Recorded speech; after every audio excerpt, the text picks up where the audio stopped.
guys, this is my reference photo that I'm using for this drawing. It was taken with a Fujifilm Instax Mini 90 Neo Classic. Ooh, that's a lot of words. But it's one of those little new instant films that have popped up in the last few years, and I love this thing. I use these little reference photos quite a bit, and I love that it allows me to step back and look at these things in a, you know, not focus on the details. Most of these modern digital cameras, like the one I'm filming on right now, take these super detailed pictures, and it's a really distracting thing a lot of times for artists that get so focused on the itty little bits of things. Like I'm drawing, I'm drawing a forest picture. I don't want to focus on every single leaf. You'll have a nervous breakdown. You don't want to do that. So these little bitty photos, these little instant photos are super valuable in allowing me to step back and start looking at the larger picture, that the general parts of a landscape, the shapes and the light and the dark and texture. And it's just, it's so valuable to me because you'll see, I become very focused on details. I get a little lost in the details, and I want to see the whole forest. I don't want to spend, all of my time on every single little leaf, every single little piece of bark, like what I'm doing right now. Um, but I want to see the whole picture, the whole idea of the space. If you, because if you can't do that, you can't feel like you're in that place when you're looking at the drawing. And at least for me, with I've got a little bit of background of plein air painting, and so for a lot of these forest drawings, what I want to do is to recreate the feeling of the space, that recreate the feeling of being on that trail and the quietness and the peace of being there at that time. And these little bitty photos just really help me do it. And it's not just these outdoor in the forest sort of photos that I take. I'll also do it for anytime I go on any trips, really anywhere. I've got this little instant camera, and it's been such a help to me in the last few years since I've got it. It's been an unexpected tool that I now don't want to go without. It's one of those unexpected blessings, and I'll take every one of those that I can find. By the way, the pen I'm using is a Pentel color brush, the water resistant ones. And okay, I love this thing. This pen and me, we are soulmates. You'll see it a lot if you watch other videos of mine because I just use it so frequently. It's we just get along so well. But I think earlier in the video you saw me change out the barrel, and that's because I ran out of ink in that barrel. Those barrel refills are they have this really deep, intense black ink already in them, and I'm sure there's a way that you could like refill the ink, but I don't want to. I like the ink that's already in those things, because you can do watercolors on top of them really easily. And now that's what I like. These really intense black ink drawings that have so much depth and just like there's a word for it. It's not coming to mind right now, but the stark contrast between dark and light.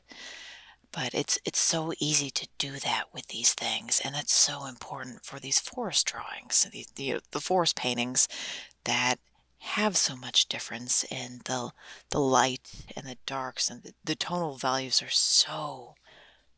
just so vast. And I find that I love these brushes for that. So you watch the videos, other videos that I'm going to post, you'll see it pop up a lot. It is what it is. And I go through these pens just by virtue of how much black I use on these. You can see already by how far we are in this drawing already is that, I go through some black ink. So it's it's a lot. So it's so nice to have these already prepared refills that I could just pop right in when I need one, because as it happens.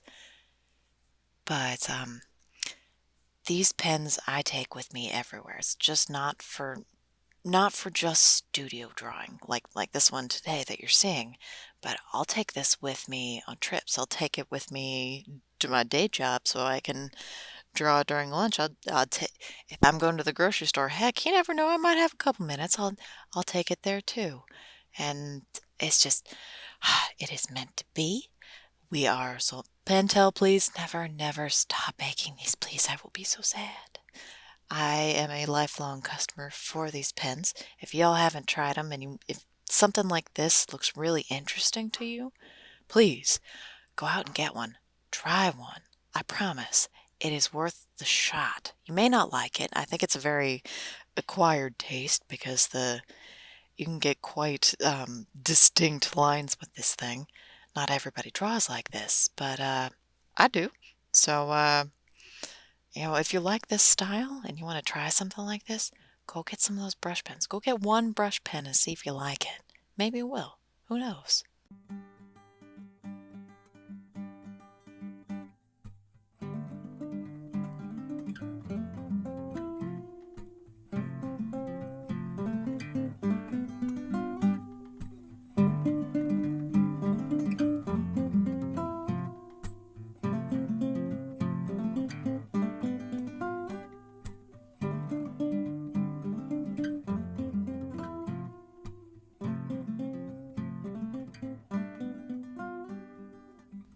So I'm a bit of a coffee drinker.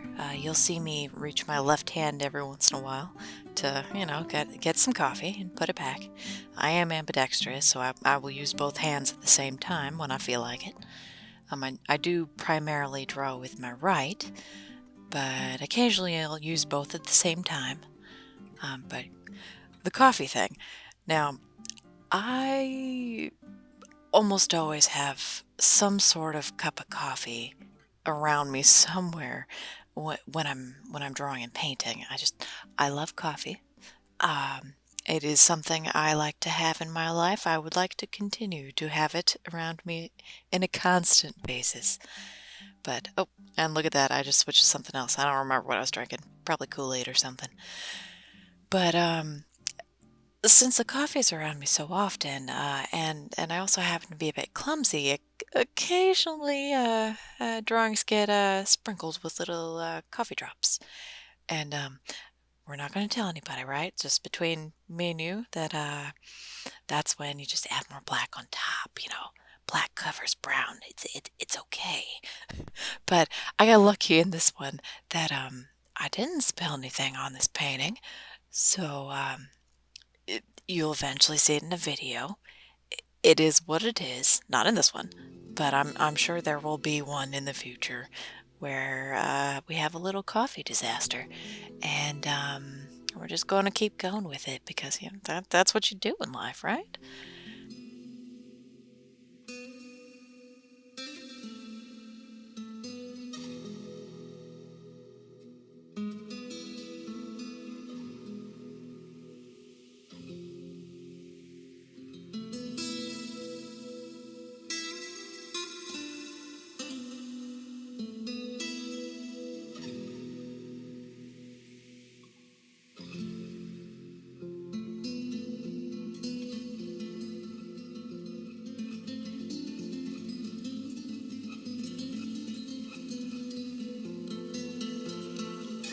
Sería bueno que por las noches nos juntemos todos los amigos.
Sería bueno que por las noches nos juntemos todos los amigos.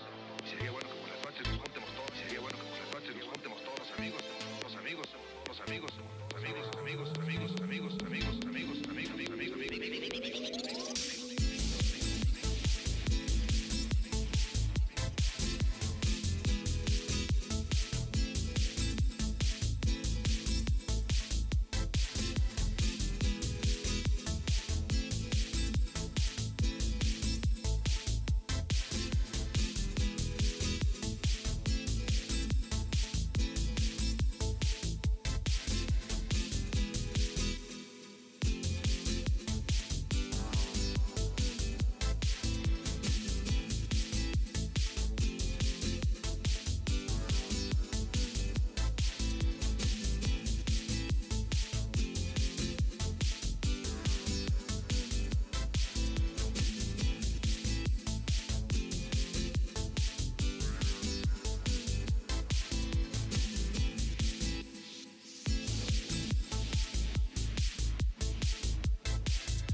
Okay, y'all ready?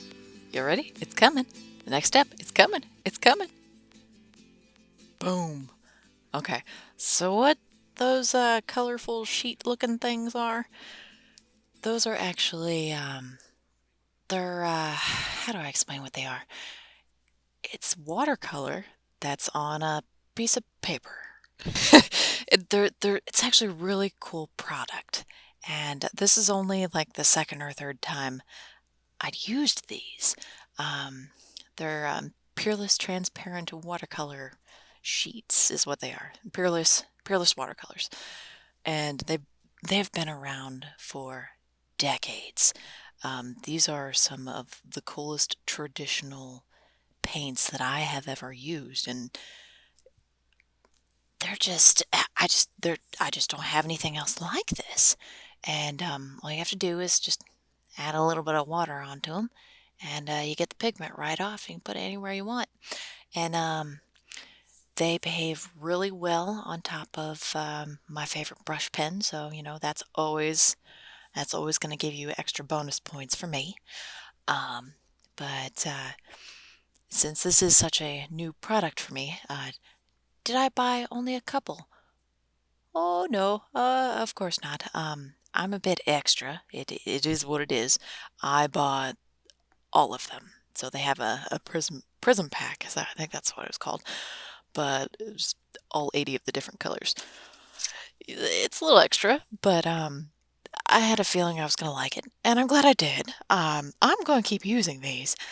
I do need to order more of the one color called what is it called? Autumn's Indigo. It's this super deep, rich blue, and it is fabulous for shadow work. So I imagine that will be the first color that I actually run out of. And that's that. We're not gonna let that happen, are we? No, no, no, no, no, no. I'm extra. I want extra. Okay, it is what it is. That autumn's indigo color is the one that's at the bottom left of your screen. It's just so beautiful. Yeah, I need more of that. And you see that little palette that I got a little bit of water going. Turns out you can very easily change how pigmented they are by with a little palette like that, and mix it in a little palette, and maybe even cut off a little piece of the paper and put it into some water to make a super stout version of it. That's pretty cool. Do you need to buy all 80 of them? No. No, no, no, no. Nobody needs to do that. I'm sure that y'all aren't as extra as I am. But if you did, if you got some and you're playing around with them, you would not be disappointed. These things are fun to play with and super easy to move around and travel with. I've just got them all like stacked in a like a coupon holder kind of thing, organized by color. So, all the blues have their own spot and greens, and you know how those kind of things work.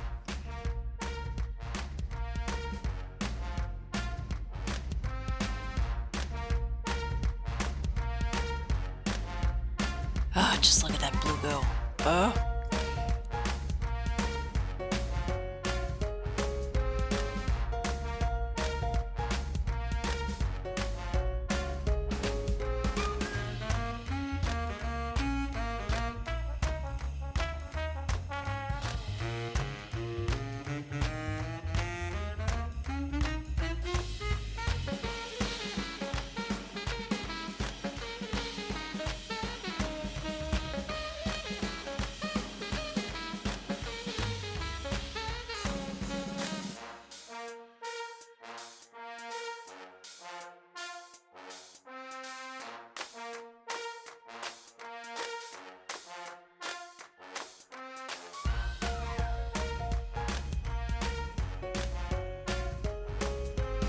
Ready for the next step? It's coming. Boom. Okay, so what we're going to do is take off the tape, and I'm not gonna show the I'm not gonna have the original audio on this part because I got so frustrated at the blue tape not behaving that there were some curse words used. that I don't want to have on my channel. So I was not a very genteel woman for very long. But you'll see a lot of stripping going on, little pieces of tape taking off little pieces of paper that shouldn't have happened. I'm not sure what I did that was so wrong here.